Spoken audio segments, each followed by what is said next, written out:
دوستو، حضرت عثمان اسلام کے تیسرے خلیفہ تھے۔ انہوں نے تقریباً 12 سال تک حکومت کی۔ وہ ان چند لوگوں میں سے تھے جنہیں حضور نے دنیا میں ہی جنتی کہہ دیا تھا۔ حضرت عثمان کو غنی کے خطاب سے بھی حضور صلی اللہ علیہ وآلہ وسلم نے نوازا تھا۔ حضرت عثمان مدینہ کے بہت امیر انسان تھے، اتنے امیر کہ ایک دفعہ عید کا دن تھا اور حضور صلی اللہ علیہ وآلہ وسلم کے گھر کھانے کو اناج نہ تھا، تو انہوں نے آپ صلی اللہ علیہ وآلہ وسلم کی 11 ازواج مطہرات کے گھر 11 اناج سے لدے اونٹ بھیجے۔ اس پر حضور صلی اللہ علیہ وآلہ وسلم کی آنکھوں میں آنسو آ گئے اور فرمانے لگے کہ اے میرے رب، میں عثمان سے راضی ہو گیا ہوں، تو بھی ہو جا۔ حضرت عثمان چوتھے انسان تھے جنہوں نے اسلام قبول کیا، یعنی کہ ان سے پہلے صرف 3 لوگوں نے ہی اسلام قبول کیا تھا۔ آدم علیہ السلام سے لے کر آپ صلی اللہ علیہ وآلہ وسلم تک کوئی ایسا شخص نہیں جس کے نکاح میں کسی نبی کی 2 بیٹیاں گئی ہوں سوائے حضرت عثمان غنی کے۔ اسی لیے آپ کو ذو النورین کا لقب بھی ملا۔ قرآن پاک کو جمع کرنے کا شرف بھی عثمان غنی کو حاصل ہوا، یعنی کہ وہ پڑھے لکھے تھے۔ جیسے ہی کوئی آیت نازل ہوتی تو آپ صلی اللہ علیہ وآلہ وسلم عثمان غنی سے لکھواتے۔ مدینہ کے اندر سیدنا عثمان غنی کے خلاف سازشوں کا بازار گرم تھا، اور ان سازشوں کا سردار عبداللہ بن سبا تھا۔ یہ یہودی نسل کا بہت بڑا مکار انسان تھا۔ اس نے پرہیزگاری اور شرافت کا لباس اوڑھ رکھا تھا۔ وہ لوگوں کو عثمان غنی کے خلاف بھڑکاتا رہا۔ بے شمار لوگوں کو اس نے اپنا ہم خیال بنا لیا۔ وہ لوگوں میں جا کر عثمان غنی اور ان کے گورنروں کے کاموں میں نقص نکالتا اور ان پر جھوٹے الزامات لگاتا۔ کمزور ایمان والے لوگ اس بدبخت کی باتوں میں آنا شروع ہو گئے۔ ان میں سے زیادہ تر لوگ ایسے تھے جو نئے مسلمان ہوئے تھے، ان کے اندر ابھی ایمان کی پختگی نہیں آئی تھی۔ اس نے مدینہ کے ارد گرد یعنی کوفہ، بصرہ اور مصر میں بھی سازشی جال بچھانے شروع کر دیے۔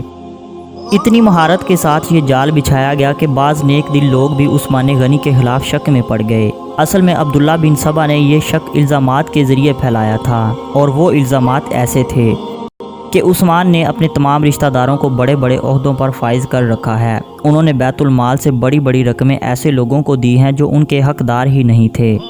عثمان غنی کو جب ان الزامات کا پتہ چلا تو انہوں نے بھرے مجمع میں لوگوں سے کہا کہ اے لوگو، میں نے انہیں خوش کرنے کے لیے نہیں بلکہ ذہین اور بہادر ہونے کی وجہ سے اونچے عہدوں پر فائز کیا ہے۔ میں اپنے خاندان والوں سے محبت ضرور کرتا ہوں لیکن ان کی خاطر ظالم نہیں بن سکتا۔ میں انہیں دل کھول کر مدد دیتا ہوں لیکن بیت المال سے نہیں بلکہ اپنے مال سے دیتا ہوں۔ ان پر ایک الزام یہ بھی تھا کہ انہوں نے سرکاری چراگاہ کے اندر اپنے مویشی چھوڑے ہیں، لیکن عثمان غنی نے بتایا کہ خلیفہ بننے سے پہلے میرے پاس سب سے زیادہ اونٹ اور بھیڑیں تھیں، لیکن خلیفہ بننے کے بعد میرے پاس صرف 2 اونٹ ہیں جو میں نے حج کے لیے رکھے ہوئے ہیں۔ اس کے علاوہ سیدنا عثمان غنی پر اور بھی بہت سارے الزامات لگائے گئے جن کا حقیقت سے دور دور تک کوئی تعلق نہیں تھا۔ ادھر الزامات لگانے والے آپ کے کسی بھی جواب پر غور ہی نہ کرتے، صرف الزامات کی طرف توجہ دیتے۔ ان کی اصل ضد صرف عثمان غنی کو خلافت سے ہٹانا تھی۔ پہلے چپکے سازشیں ہو رہی تھیں لیکن آہستہ آہستہ وہ سر عام یہ کام کرنے لگے۔ یہ صورتحال دیکھ کر حضرت عثمان غنی نے تمام صوبوں کے گورنروں کو خطوط لکھ کر بلوایا۔ جب وہ آ گئے تو ان سے مشورہ کیا گیا کہ آخر ان سازشوں کو کیسے روکا جائے۔ سب نے اپنی اپنی رائے دی لیکن کسی پر بھی اتفاق نہ ہو سکا۔ آخر میں ایک گورنر نے کہا کہ سازش کرنے والے تمام غداروں کا سر قلم کر دیا جائے، ایسے ہی یہ سازشیں رک سکتی ہیں۔ لیکن عثمان غنی بہت ہی نیک دل انسان تھے۔ وہ ایک انسان کی خاطر یعنی اپنی خاطر اتنا خون خرابہ نہیں دیکھ سکتے تھے۔ سارے گورنر اپنے اپنے صوبوں کو واپس لوٹ گئے۔ ان کے جانے کے بعد عثمان غنی نے ایک گروہ تشکیل دیا کہ وہ تمام صوبوں میں لوگوں کے پاس جائیں اور ان کی شکایات سنیں تاکہ ان کو حل کر کے اس بد نظمی کو ختم کیا جا سکے۔ پورے ملک میں یہ اعلان کروا دیا گیا کہ اگر کسی کو مجھ سے یا کسی گورنر سے کوئی شکایت ہے تو وہ حج کے موقع پر مجھ سے بیان کرے، میں اسے حل کروں گا، ظالم سے مظلوم کو اس کا حق دلواؤں گا۔ حضرت عثمان حالات ٹھیک کرنے کی کوشش کر رہے تھے اور دوسری طرف مصر، کوفہ اور بصرہ کے سازشی لوگوں نے ایک دوسرے کو خفیہ خطوط لکھ کر یہ فیصلہ کیا کہ وہ سب مل کر ایک ساتھ مدینہ پر جا کر تلوار کے زور پر عثمان غنی سے حکومت چھینیں گے یا پھر تلوار کے زور پر ان سے اپنے تمام مطالبات منوائیں گے۔ ہزاروں کی تعداد میں لوگ آ گئے اور انہوں نے شہر سے 2-3 کلومیٹر باہر پڑاؤ ڈالا۔ آتے ساتھ ہی انہوں نے سب سے پہلے مدینہ کے تمام بزرگ صحابہ کرام کو اپنے ساتھ ملانے کی کوشش کی، لیکن انہوں نے انکار کر دیا، جن میں حضرت علی بھی شامل تھے۔ حضرت علی عثمان غنی کا پیغام لے کر ان باغیوں کے پاس گئے اور ان کے تمام سوالات کے جوابات دے کر انہیں یہ یقین دہانی کروائی کہ ان کے تمام جائز مطالبات پورے کیے جائیں گے۔ وہ لوگ واپس اپنے اپنے شہروں کو لوٹ گئے۔ چند دن گزرے تو مدینہ کی گلیاں گھوڑوں کی پیروں کی آوازوں سے اور انتقام کی آوازوں سے گونج اٹھی۔ لوگ بھاگ کر گھروں سے باہر آئے تو دیکھا کہ مصری باغیوں کی جماعت واپس لوٹ آئی ہے۔ حضرت علی ان سے دوبارہ واپس آنے کی وجہ پوچھنے کے لیے آئے تو انہوں نے بتایا کہ ہم نے راستے میں ایک شخص کو دیکھا جو مدینے سے نکل کر مصر کی طرف تیزی سے جا رہا تھا۔ ہم نے اسے پکڑ کر اس کی تلاشی لی تو اس کے پاس سے ایک خط ملا جو مصر کے گورنر کے نام تھا۔ اس پر تحریر تھا کہ جو بھی مدینہ سے واپس مصر آئے اسے قتل کر دو۔ اس پر امیر المومنین عثمان غنی کی مہر بھی لگی ہوئی تھی۔ اسی طرح تھوڑی دیر بعد کوفہ اور بصرہ کے باغی بھی واپس لوٹ آئے۔ انہیں بھی سیم اسی طرح ایک شخص ملا جو ان کے گورنروں کے پاس ان کے قتل کا خط لے کر جا رہا تھا۔ ان پر بھی حضرت عثمان غنی کی مہر لگی ہوئی تھی۔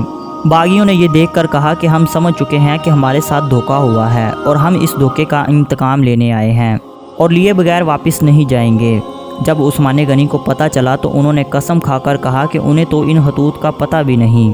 لوگوں نے خیال ظاہر کیا کہ یہ خط سیدنا عثمان غنی کے مشیر مروان بن حکم نے ان کی اجازت کے بغیر لکھا ہے، لیکن باغیوں نے ایک نہ سنی اور وہ فساد پر تلے رہے کہ اب اگر عثمان غنی خلافت سے علیحدہ ہو جائیں تو یہ ان کے حق میں بہتر ہے۔ لیکن عثمان غنی نے جواب دیا کہ جب تک میرے جسم میں جان ہے میں خلافت سے علیحدہ نہیں ہوں گا۔ میں تمہاری ہر جائز شکایت کو دور کرنے کے لیے تیار ہوں، لیکن میں خلافت کی قمیض نہیں اتاروں گا کیونکہ یہ قمیض مجھے اللہ تعالیٰ نے عطا کی ہے۔ رسول اللہ صلی اللہ علیہ وآلہ وسلم نے فرمایا تھا کہ اے عثمان، اللہ تجھے ایک قیمتی قمیض عطا کرے گا۔ بہت سارے لوگ اس قمیض کو اتارنے کے لیے آئیں گے لیکن تو اسے مت اتارنا۔ یہ سن کر وہ باغی آگے بڑھے اور زبردستی امیر المومنین کے گھر کا گھراؤ کر لیا اور ان کے گھر پانی اور خوراک سب کچھ جانے سے روک دیا۔ جو بھی جانے کی کوشش کرتا وہ لوگ اسے روک کر اس کی بے ادبی کرتے۔ پھر حضرت علی نے اپنے کچھ ساتھیوں کو پانی کے مشکیزے اور خوراک دے کر اندر بھیجا۔ انہیں بھی باغیوں نے روکنے کی کوشش کی لیکن وہ لڑ بھیڑ کر اندر داخل ہونے میں کامیاب ہو گئے۔ ہمسائے بھی کچھ خوراک اور پانی کی مدد کرتے لیکن وہ کافی نہ ہوتی۔ مدینے کے بزرگوں نے انہیں کافی سمجھایا لیکن انہوں نے ایک نہ سنی۔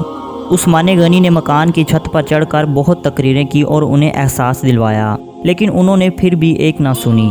حضرت عثمان نے انہیں بتایا کہ جب مسجد نبوی کی جگہ کم تھی تو رسول اللہ صلی اللہ علیہ وآلہ وسلم نے فرمایا کہ جو بھی مسجد کے لیے جگہ خریدے گا اسے جنت میں جگہ ملے گی، تو میں نے ہی وہ جگہ خریدی تھی۔ آج تم مجھے اس مسجد میں نماز سے روک رہے ہو۔ پھر جب ہجرت کے بعد مسلمانوں کو پانی کی ضرورت تھی تو میں نے ہی مسلمانوں کے لیے کنواں خرید کر پانی عام کیا تھا، لیکن آج تم اس کنویں کا پانی میرے لیے بند کر رہے ہو۔ لیکن یہ باتیں بھی ان پتھر دل باغیوں کو ہلا نہ سکی۔ ان ظالموں نے امیر المومنین کے گھر کی طرف آنے والے تمام راستوں پر پہرے بٹھا دیے تاکہ لوگ ان کی مدد کو نہ پہنچ سکے۔ 700 مسلمان کسی طرح زبردستی سے سیدنا عثمان غنی تک پہنچ گئے اور باغیوں سے لڑنے کی اجازت طلب کی، لیکن حضرت عثمان غنی نے اجازت نہ دی اور گوارا نہ کیا کہ کوئی ان کی خاطر اپنا یا کسی دوسرے کا خون بہائے، اور حضور صلی اللہ علیہ وآلہ وسلم کے شہر کو چھوڑنے کی بھی ہمت نہ تھی کہ شہر کو چھوڑ کر کسی دوسرے شہر چلے جاتے۔ آپ نے تمام لوگوں کو واپس بھیج دیا۔ پھر چند نوجوان آپ کی حفاظت کے لیے رک گئے اور باقی نہ چاہتے ہوئے بھی واپس لوٹ گئے۔ اصل میں باغیوں نے زور اس لیے پکڑا تھا کیونکہ مدینے کے زیادہ تر لوگ مکہ حج کے لیے گئے ہوئے تھے۔ باغی یہ سوچ رہے تھے کہ حج کے بعد یہ موقع ہاتھ سے نکل جائے گا۔ حضرت عثمان خلافت تو چھوڑ نہیں رہے، اسی لیے باغیوں نے آپ کو شہید کرنے کا منصوبہ بنا لیا۔ انہوں نے 18 ذوالحج 35 ہجری کو سیدنا عثمان غنی کے گھر پر حملہ کر دیا۔ انہوں نے 18 ذوالحج 35 ہجری کو سیدنا عثمان غنی کے گھر پر حملہ کر دیا۔ گھر کے بڑے دروازے کے آگے حسن بن علی، عبداللہ بن زبیر، محمد بن طلحہ رضی اللہ تعالیٰ عنہ اور کچھ دوسرے نوجوان پہرا دے رہے تھے۔ انہوں نے زبردست مقابلہ کیا اور زخم کھا کر بھی انہیں اندر داخل نہ ہونے دیا۔ 4 باغی ساتھ والے مکان کے ذریعے دیوار پھلانگ کر اندر داخل ہوئے۔ اس وقت سیدنا عثمان غنی رضی اللہ تعالیٰ عنہ روزے کی حالت میں قرآن پاک کی تلاوت کر رہے تھے۔ ان کی زوجہ محترمہ سیدنا نائلہ رضی اللہ تعالیٰ عنہا انہیں بچانے کے لیے آگے بڑھیں۔ تلوار کے وار کو روکنے کی کوشش کی تو ظالموں نے ان کی انگلیاں کاٹ دیں۔ اس طرح ان بدبختوں نے 82 سالہ نہتے عثمان غنی کو شہید کر دیا۔ ظالموں نے انہیں شہید کر دیا جنہوں نے اپنے آپ کو بچانے کے لیے ان کا خون بہانے سے انکار کیا تھا، ورنہ وہ فوج بلوا کر ان سب کو قتل بھی کروا سکتے تھے۔ ان کی شہادت کی خبریں سن کر ہر طرف سناٹا اور خاموشی چھا گئی۔ کیونکہ لوگوں نے سوچا بھی نہیں تھا کہ بات یہاں تک آ جائے گی۔ جنازہ بھی رات کو لے جایا گیا، ڈر تھا کہ باغی لاش کی بے حرمتی نہ کرے۔ حضرت عثمان غنی کو جنت البقیع میں دفن کیا گیا۔ حضرت عثمان غنی رضی اللہ تعالیٰ عنہ بہت خوبصورت تھے۔ ہر وقت صاف ستھرا لباس پہنتے، لیکن وہ لباس اکڑ، غرور اور تکبر سے پاک ہوتا تھا۔ حضرت عثمان غنی بہت دیانتدار اور کامیاب تاجر تھے۔ اپنی دولت اللہ کے راستے میں پانی کی طرح بہاتے۔ جس دن سے اسلام قبول کیا روزانہ غسل فرماتے۔ ہر سال حج کے لیے جاتے، لیکن اس سال باغیوں کے گھراؤ کی وجہ سے حج پر نہ جا سکے۔ پیارے دوستو، امید کرتا ہوں کہ آج کی یہ ویڈیو آپ کو ضرور پسند آئی ہوگی، اور اگر ویڈیو اچھی لگے تو ویڈیو کو لائک کر کے چینل کو سبسکرائب ضرور کر دیں۔